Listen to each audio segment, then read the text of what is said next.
We don't know what the carrying capacity of the Earth is.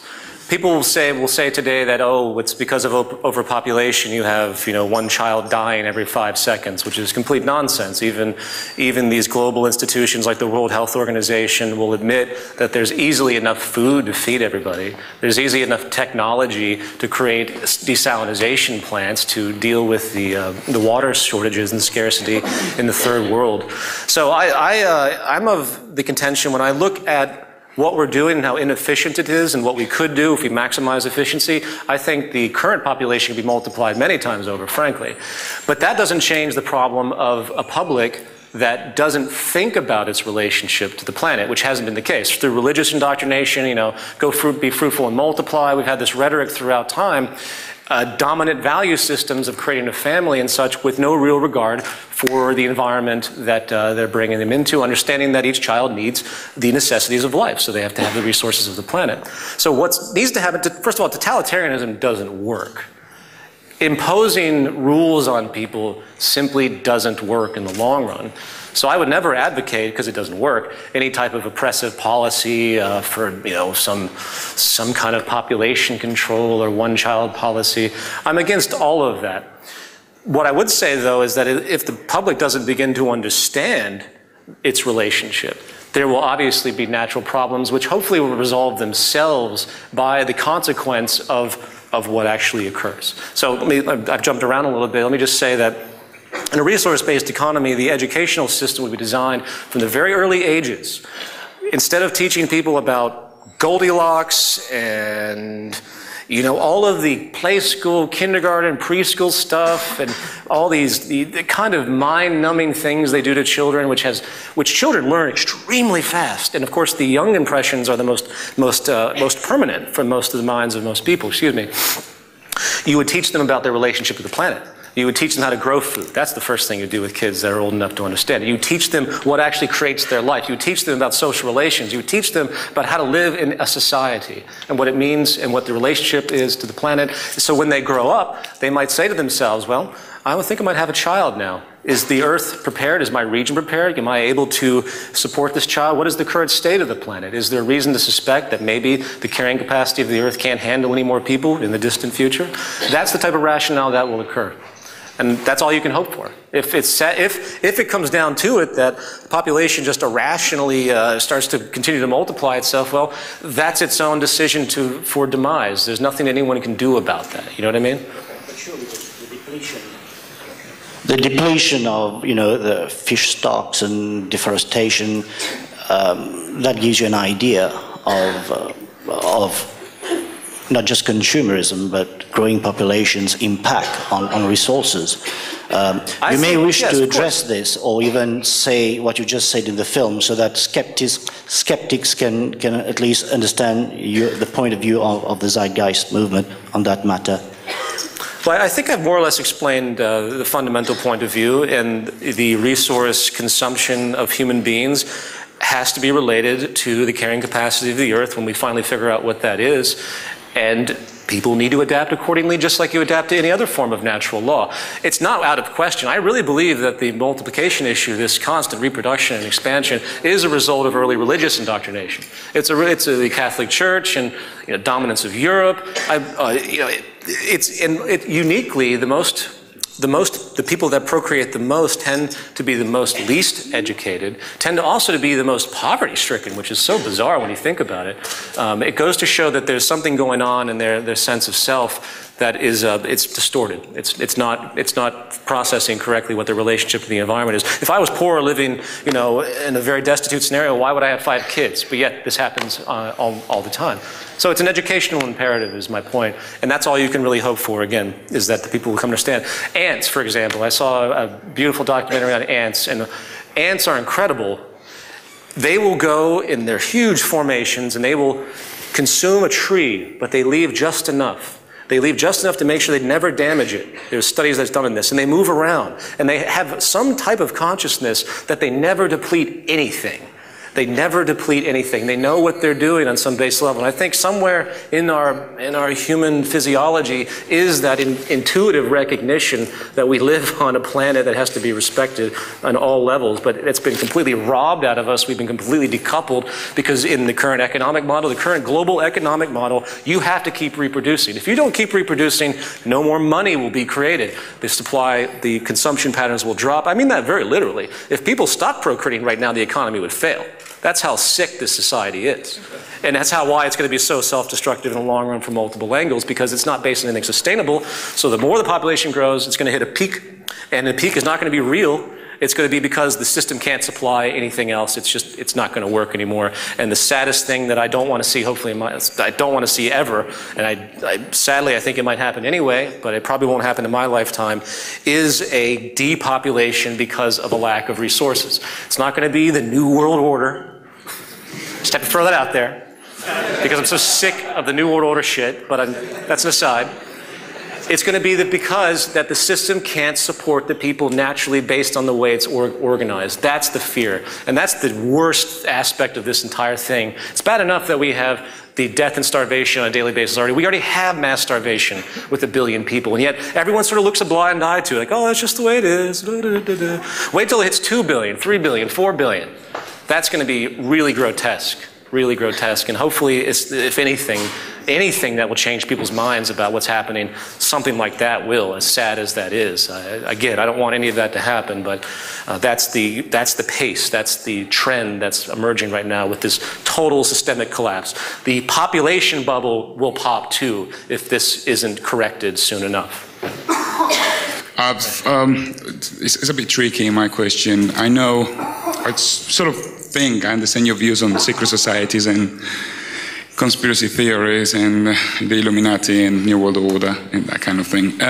So I'm just going to go a little bit above it and think, sort of try to place the monarchy, the British monarchy. Unfortunately, I've noticed in my own, if I can say, ignorant research, that most people in London or in Britain believe the British monarchy to be only symbolic. I completely go against that. So I was hoping you could enlighten me on where will the British monarchy fit and the Freemasons in the whole picture. How are we going to get them involved? Okay, so basically I'll state the question. You're asking if I believe where the British monarchy fits within the... Yes, how are we going to get the Queen to go, come on, you know.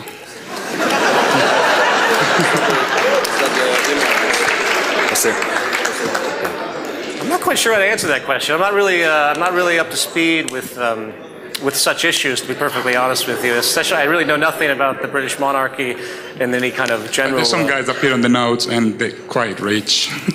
Sure. They got palace just down the road from me. Yes, yes. Yeah, that's kind of a question, because I don't see them backing down, especially when we have an army, like the British army, swearing allegiance to her. Well, to the people. The allegiance of any army can be shifted. We've seen that historically, regardless of the context. You know, that I believe that happened in Egypt. That even happened in Venezuela, oddly, in a false coup that occurred about a decade ago. But I don't know how to answer your question, unfortunately. But thank you. We'll be investigating, by the way. Okay, if you want to clarify that, maybe you can catch me outside. Right. This man here, please, Jenny. He's been waiting. And let's try to keep the questions. You know, I know everyone likes to communicate. It's just people want. I know it's a short period of time. That's also. Hi, Peter. I'm a PhD student at Plymouth, Southwest England, currently researching epigenetic robotics. My background's in computer science and evolutionary and adaptive systems. Quick question: are you aware of the existence of any website or internet accessible system that allows individuals around the world to log the presence of resources and their location and current state? So I'm talking about a bottom-up constructed database that's globally accessible and open to everyone. We've been trying to create that for a while. We called it From Earth to Venus. From Earth to Venus. Right. It was a gesture that I still have programmers, playing around with, which is basically an online Wikipedia type of arrangement where you have to fact check it, obviously, and it's about documenting and essentially making different layers. There was some Google API programs that were able to do this, where you first of all, you denote where everything is, then you denote, logic, construct a logic of certain infrastructure depending on what the goal is in whatever region, whether it's irrigation. You look at where the locations of the best geothermal power plants are, where the best wind farms are. You do exactly what you just described. So we have that program that we've been trying to get going. I'm talking more about a kind of real-time global map of resources that resources including people, books, cars, just if everyone could, I'd quite like to start sharing resources with people now. And what I'm imagining is a community of people all around the world who want to share their resources, their possessions, so they upload where they are, what they have to this system. And then you've got what I see as the beginning of a resource-based economy, and we could do this now, right? That is happening now, isn't it? Do you see what I mean? Yeah? That is happening now. Yeah. That could provide your parallel structure. Yeah, no, I completely, I mean, the Facebook kind of arrangement that does this, an intuitive, well, a crude form of what you're describing as far as general human interaction and what they're doing. So I think that, I mean, the program is probably already in existence in a loose form for what you're describing, but as in your field, you should work to create. What's your next job? I shall look into it. Good. Okay, middle again. Jacques was mentioning in the video that you can change the surface of the Earth in about 10 years. Is that the period you think, if looking forward we say that we have the amount of people needed in the movement, is that the amount of time you would need to get to the ideal city? And could you expand a bit on, well, how long will the transition take? And also on the social and economical mechanisms that we will expect to have during the transition? Well, the 10-year thing is from my understanding in my own talks, because that was actually a dated video, was simply about what it would take when everyone's in agreement. Now that's beyond that, I think it would take a lot longer to, I mean, the transition really is a cultural transition. It's the transition of getting people to understand it and realize that it's in their best interest and it's best for everyone and it will resolve tremendous numbers of problems. I really couldn't tell you the time frame of transition. It's impossible. It's a common question, and I completely understand it. It's real. The more things unfold, the more we'll know. Right now, it's a big blob of instability and dormant kind of things that you can see a lot of things that are on the horizon that could sprout up and very, very quickly and very dramatically, but we don't know yet. Until something rather colossal happens, I can't give any frame of reference. I really don't know. All I know is that nothing's going to change until people begin to push the direction in the most critical mass that we can create. So that's just what I keep, explaining to people. Thank you. Sure, thank you. Okay. I wish I could give you more information. I'm not a prophet. Go on the right again, anyone on the right? Up at the back there. Hi, you describe that we're defined by environment in the film. To me, that's just as dangerous as saying we're defined by our genetics. It doesn't say we're defined by our environment. It says there's an interaction of environment and genetics, and the environment is triggering genetic responses. The environment. What is evolution? Evolution is the process of establishing traits. Well, actually, be more specific. Genes are changing along with the physiology of the organism. The organism's survival is contingent on what? The environment. The environment dictates everything at the end of the day. Our genes are products, in fact, of the environment through long periods of evolution. That's essentially the point that's being made. It's not a denial of genetics. But you forget about the environment of our own intuition. It doesn't go into it on the video. It's, we have our own intuition. And we might have a bad environment, but we can change things like everyone has here. We've come here because of our intuition. That's could be a transition stage to develop the intuition, our own being. Okay, I don't know what intuition is. It's one of those terms that is undefined in my mind. I can't find a physical referent for the term intuition. I've heard a lot, but I think it's really a romantic notion. It's about, there's so many things happening in our brains. There are so many reactions, muscular, that are happening. Just like someone could throw a ball at me and I won't think about it and I'll grab something. I'll stick my arm out and catch it. Our brains are doing things constantly that we have no concept of and are perceiving things constantly. So a certain collage of environmental factors can trigger something and we have a reaction that's intelligent and we think to ourselves, ooh, I knew that happened, but we don't know why. And we think, oh, it might be in our intuition, as though there's some type of sub-level. But it's really just the subconscious comprehending things that our rational mind is unable to do and explain.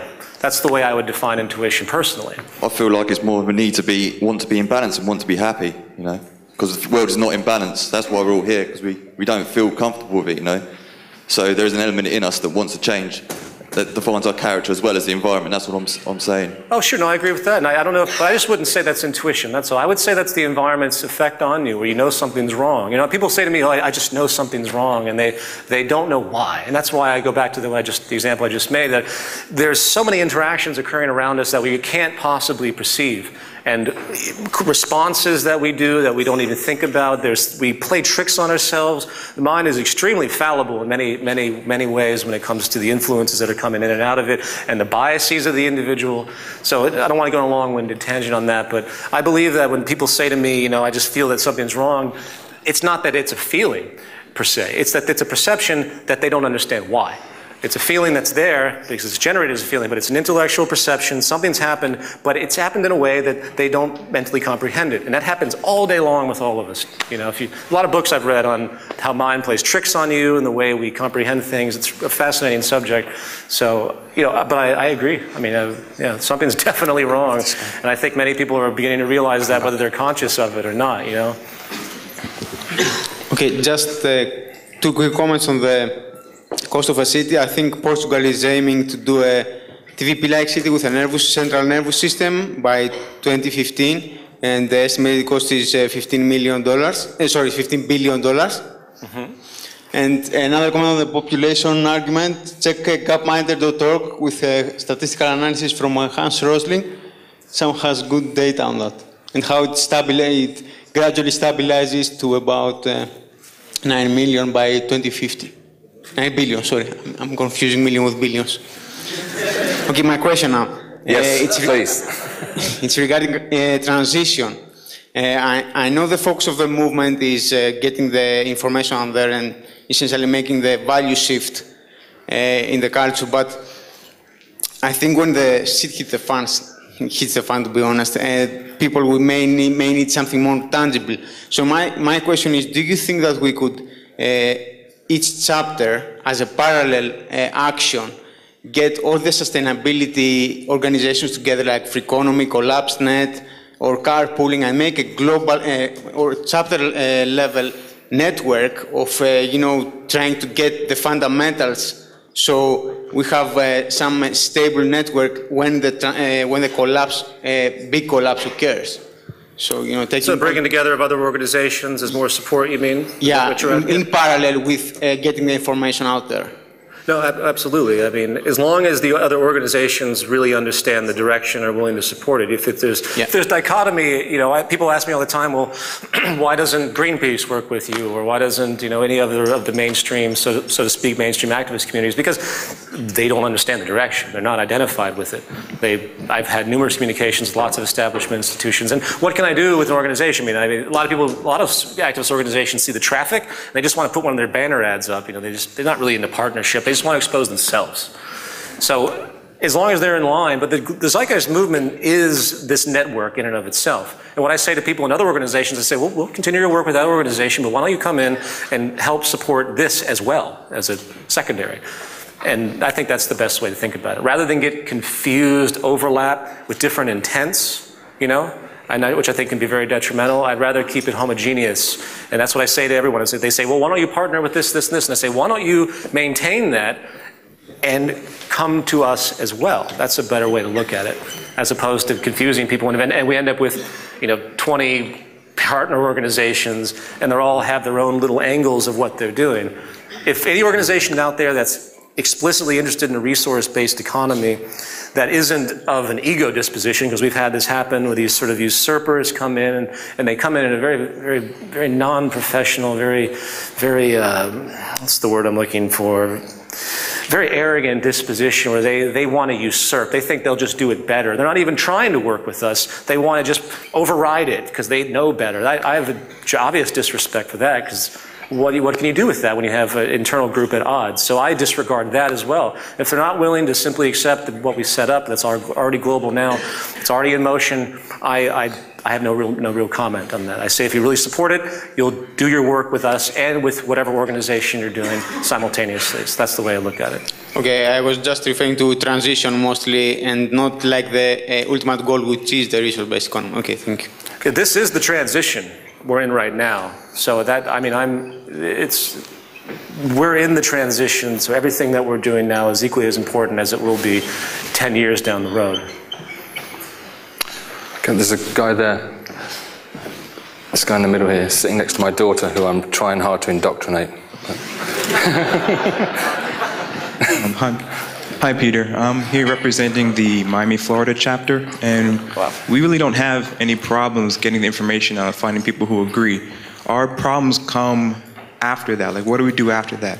Most people, their exposure to the scientific method was high school chemistry. You know, how can we get them to begin to think in that technician's mindset and then apply that to their daily lives and to how they view society? Like, what project can we take on as a chapter to begin educating our community? That's a great question. I think there's some wonderful texts on the Venus Project's reading list that if you break them into chapters, obviously Jock's book, and then Tyranny of Words is a great thought exercise book. It's I consider quite scientific in its abstraction. There's also, there's a lot of big interest now in Science and Sanity, I've found, the book Science and Sanity. A lot of books I can't really think of right now, but they force into the inferential state of mind, if you will, where it gets people to look at causal reality, just like I outlined, you know, in part 3, where it's describing from the ground up why the reasoning of this society is what it is. So I guess you just simply have to kind of, if someone's new, try to get them into that mindset for the reasoning, understanding the reasoning, and that's essentially what the scientific method of thought is, as long as the data set, of course, is correct. So you have to be creative with it and also think about who you're dealing with. If someone's interest is already in a field of science, then push them towards something that's related to the field that they're in, so they have an identification with it. If someone is in an artistic context, then you would go in a very different way. You wouldn't give them, you know, I can't think of an example, right? You wouldn't give them something so technically specific that it would be too much for them, you know?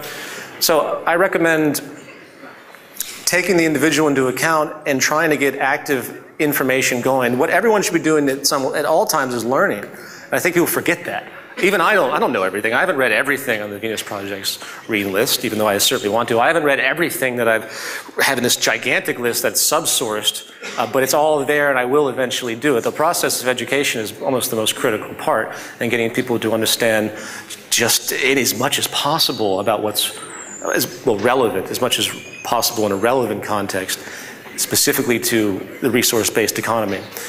So, excuse me, by the way, I'm very jet lagged, so that's a big question, and I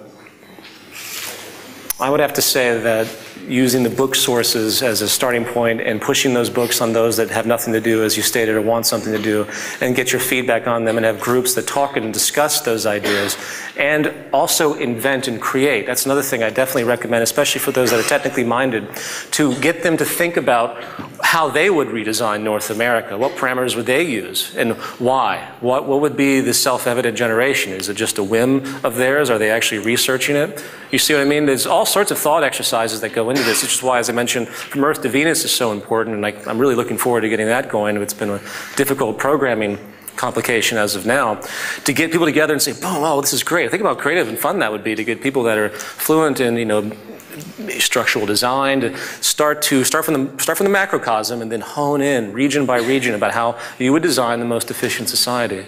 So I recommend all of that. Beyond that, it's all a matter of awareness and spreading awareness for each one. So the scientific method, train of thought, isn't something that you can just give somebody, because inferential assessment has to be as objective as possible. Human beings intrinsically, especially in this culture, are not objective. So they have to overcome their victimization of culture, you know, which we've talked about at length as well. So I hope that kind of helps. Hello, Peter. My name is Mihai. Hi. I'm from Romania. I live in the UK. Zeitgeist movement Romania says hello, even if I don't really activate with them. Excellent. Since I live here. Now, my question is related a bit to a documentary I saw. I think the name was Ethos. It's a bit related to the Zeitgeist movement, although I'm not entirely aware of what the connection is, but there's a lot of ideas that we're taking on and put into that documentary. I felt that it was a bit diluted to a certain extent, but the point is they've used Woody Harrelson as a presenter for this documentary. And, you know, coming from that, I mean, I work in the car design business, which is more or less like advertising publicity, and I'm trained, conditioned to think a bit in this way. And I'm looking at all these movie stars, and in the case of Woody Harrelson that was promoting that documentary, and I'm thinking, shouldn't our communications team maybe concentrate their efforts into getting a lot of these famous people in and kind of getting them to spread our message, because their impact is 1,000 times more than what my impact would be into just kind of getting the people to understand what this is all about. As I'm giving the example of Tom Cruise, for example, who is a famous Scientologist, although I don't even know what Scientology is all about. It's probably a loads of. Excuse me, what's your question? Yeah, the question is, do you think this is a healthy direction that the movement should pursue right now into trying to getting these these famous people like singers, whatever, movie stars? No, absolutely. There's a thing, there's a project called the Zeitgeist Media Festival, which is a derivative of our Zeitgeist Media Project, which is currently a website where people upload various media they've created that support the movement. It's really an artistic type of outlet. And with the festival, I'm going to do my best when I try this, hopefully late summer, to get as many famous people, or at least well-known people, people that have an audience, to come and perform at this. Hopefully volunteer. But there's a few people that really have shown an interest to do so. I completely agree that probably over politicians, over philosophers, people pay more attention to media personalities than anything else. I mean, our values, I think, in the Western world is really groomed by the movies that people watch and the TV shows that they watch, from my experience. Probably more so than anything else, in fact. It's almost quite scary when you see the influence that they have. So yes, it's critically important. I didn't see the Ethos documentary. They contacted me and wanted to use chunks of my movie that's in it, and I had no idea when I saw it, because someone sent it to me. I'm like, well, how do they use this? And I got a little irritated because I didn't know memory of it. But nevertheless, Woody Harrelson being in it really surprised me. So that's amazing that they were able to do that, So I completely agree. And anyone that has connections to any media personalities, I know that there was a campaign to contact lots of media personalities that were socially active a number of months back on the global website. So, yeah, hopefully, I think if we get maybe 2 or 3, then the breach will be made, and others will step forward and be able to not feel uncomfortable by supporting this direction. I think it'd be wonderful. I think it's also right around the corner, frankly. I know underneath the surface there are a lot of celebrities people have mentioned to me that do support this direction, but they don't come out. They're not willing to talk about it, because it's their identity that's at stake. So it has to be comfortable for them. Thank you. Hi, Peter. I've just got 2 questions. My first one relates to hydrocarbon technology, our addiction to it, and how do we wean ourselves off this technology and the geopolitics associated to it. How do you see us getting from where we are heavily addicted to the Venus Project, where we are not addicted?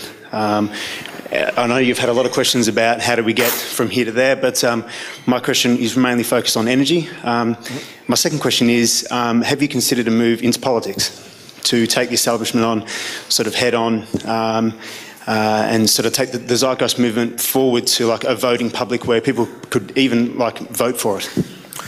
Well, the second question, politics is really something that at the end of the day would be phased out as we know it in the future. It's not a legitimate institution. It's not based on anything but people promoting values, the public identifying with those values arbitrarily, no information, no scientific understanding, no education, no scientific knowledge of city planning, of any organization.